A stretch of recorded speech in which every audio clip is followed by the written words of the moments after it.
Bismillahirrahmanirrahim. Assalamualaikum warahmatullahi taala wabarakatuh. Alhamdulillahi rabbil alamin. Wassalatu wassalamu ala asyrafil anbiya wal mursalin wa ala alihi wa sahbihi ajma'in. Qala rabbi shrah li sadri wa yassir li amri wahlul 'uqdatam min lisani yafqahu qawli. Amin. Jadi untuk hari ini kita akan mula masuk pada tajuk yang pertama untuk manhaj ulum al-islamiyah lisanah rabi'ah bahagian mantik.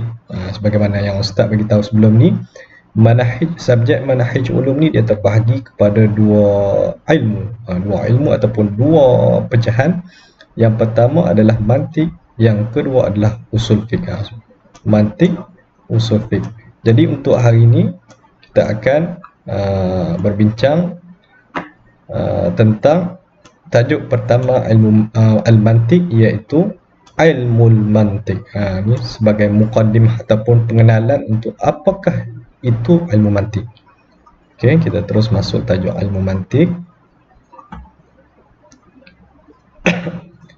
Okey. Ad-darsu 1.1 al-awwal.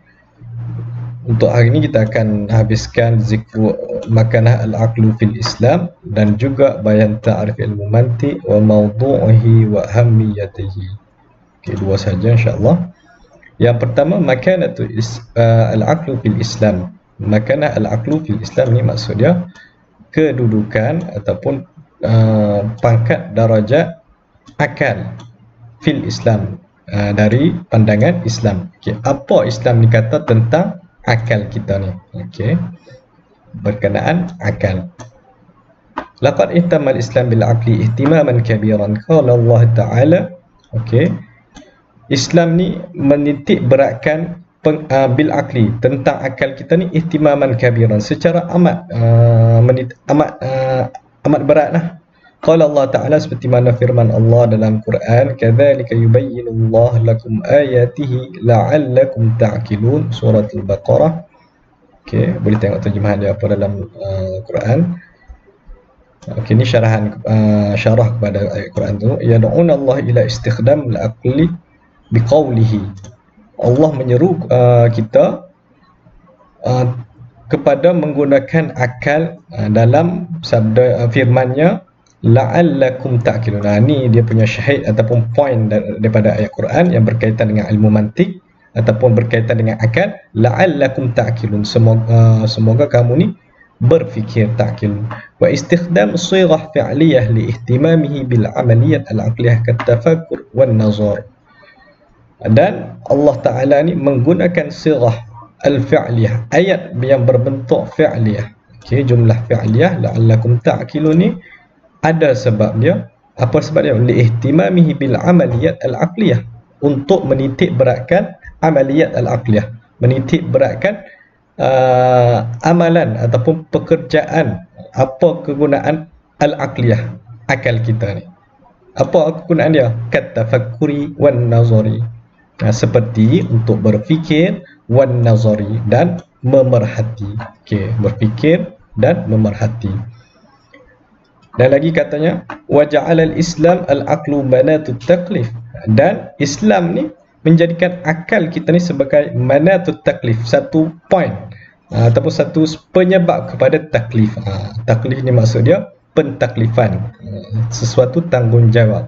Apabila kita ni ada taklif atas kita, maka adalah dosa pahala atas kita. Dan benda pentaklifan tu takkan ada melainkan kepada orang yang ada akal. Kita tengok lagi, fala yatawajjahu al-khitab asy-syar'i illa lil 'uqala, maka tidak ditujukan khitab asy-syari', segala arahan Allah, segala arahan syarak, illa lil 'uqala, kecuali kepada orang-orang yang berakal. Jadi orang-orang yang kalau ikut pada faham daripada sini, mafhum mukhalafah ataupun berlawanan pada ayat ni, maka orang yang tak berakal ni tidak dikenakan arahan syarak minal bashar, daripada manusia. Bainama yasqutu taklif, dalam masa yang sama yasqutu taklif, dan tergugurlah pentaklifan, tak adalah hukum 5 ke atas dia. Dia buat apa pun tu tak ada dosa, tak ada pahala apa semua. Dia semata-mata tak ada gugur taklif dia. Wa tartafi'u al-mas'uliyah, dan diangkatkan, dihilangkan mas'ul, tanggungjawab, an faqidai hadhihi nikmah, kepada siapa-siapa yang hilang nikmat ini. Hadhihi nikmah, nikmat mana? Nikmat akal. Okey. Ini dalil pada Quran. Maknanya Allah Ta'ala ni menitik beratkan penggunaan akal. Ini hadis Nabi pula, an Aisyah radhiyallahu anha anna Rasulullah sallallahu alaihi wasallam qala رفع القلم عن ثلاثة عن النائم حتى يستيقظ وعن الصغير حتى يكبر وعن المجنون حتى يعقل أو يفيق. Okey, hadis ni amat masyhur. Maksudnya rafa'al kalam, diangkatkan kalam, maksudnya diangkatkan dosa dan pahala. Ani thalathah, daripada tiga orang ataupun tiga keadaan. Anin naim, daripada orang yang tidur sehingga dia sedar. Okey, daripada orang yang tidur sehingga dia sedar. Jadi orang tu tidur maka ketika mana dia tidur tu, dia tak ada pentaklifan ke atas dia. Maksudnya kalau dia buat apa-apa pun ketika dia tidur, dimaafkan. Wa anis saghir hatta yakbir, dan kanak-kanak hatta yakbir, sehinggalah dia besar, sehingga dia lah baligh. Wa anil majnun hatta ya'qil. Okey, ni poin yang kita nak ambil untuk tajuk 1.1 ni. Al majnun hatta ya'qil, orang yang gila sehingga dia berakal balik. Ada orang gila yang gila dia tu hanya sebentar, 5 minit gila, lepas tu dia normal balik. So kalau dalam masa 5 minit dia tu gila, dia buat apa-apa pun tak ada dosa kat atas dia. Jadi poin untuk 1.1.1 makanan al-aqlu ni fil Islam ni, satu ayat Quran, Allah nitik beratkan penggunaan akal. Yang kedua, orang yang tak berakal ni gugur pentaklifan dia, tak ada dosa dan pahala kat atas dia. Okey. Terus lagi 1.12, ta'rif ilmu mantiq. Okey, kita baru nak tengok apa benda yang ilmu mantiq ni. Jadi ta'rif mengikut kitab ataupun buku teks ni. Okey, ta'rif ilmu mantiq wa mawdu'i wa ahmiyatuh. Okey, ta'rif dia huwa qawanin ta'assamu mura'ataha az-zihni 'anil khata' fi at-tafkir. Apakah ilmu mantiq ni? Ialah qawanin, jamak pada qanun, satu perundangan ataupun satu kumpulan kaedah.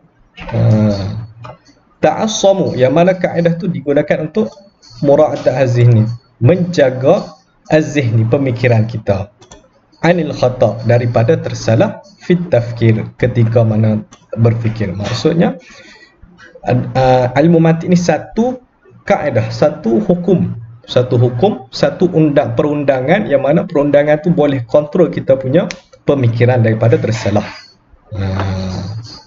Maksudnya siapa-siapa belajar mantiq ni, dia boleh guna ilmu mantiq tu untuk kontrol dia punya pemikiran. Okey, maudhu' ni maksudnya apa benda intipati yang kita nak bincangkan dalam ilmu mantiq ni, al-ma'lumat tasawwuriyah wa tasdiqiyah. Okey, maklumat yang berkaitan tasawur dan tasdiq. Maklumat yang berkaitan dengan tasawur dengan tasdiq. Tasawur ni bawah ni diterang apa makna tasawur. Tasawur ni adalah idrakul mufrad min ghairi hukm alaihi bi ithbat aw nafy. Tasawur ni adalah idrakul mufrad, mendapatkan sesuatu ataupun memahami sesuatu benda min ghairi hukmi, tanpa meletakkan hukum. Tanpa meletakkan hukum.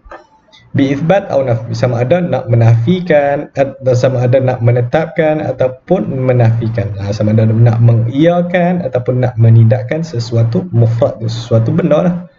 Contoh dia bagi al-wardah, bunga. Okey.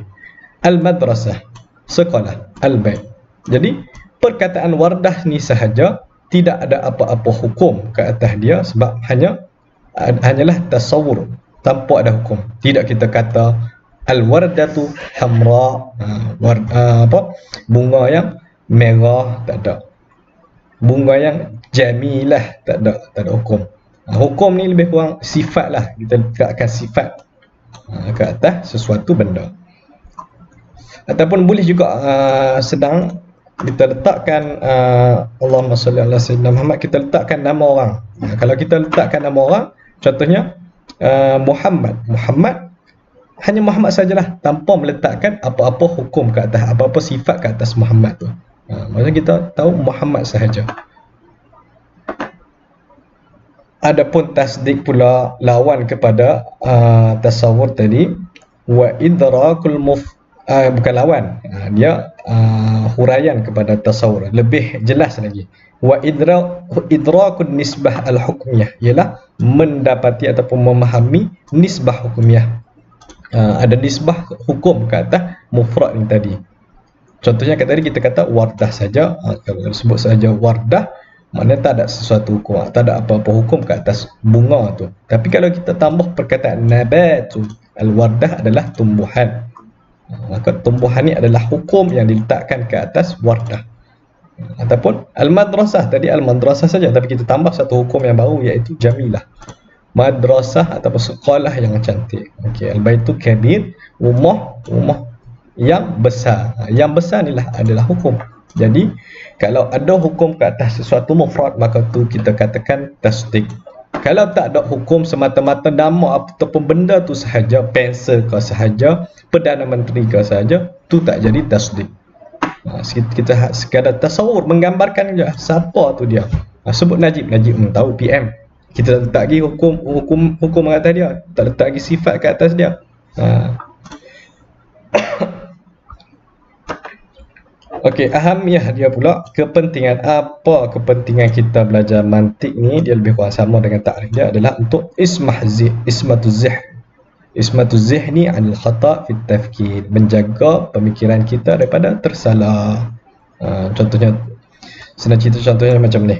Ada seorang kawan kita, kita bagi nama Ali lah. Ali bagi tahu si Abu, aku sekarang ni sedang duduk dan sedang berdiri dalam masa yang sama. Okey.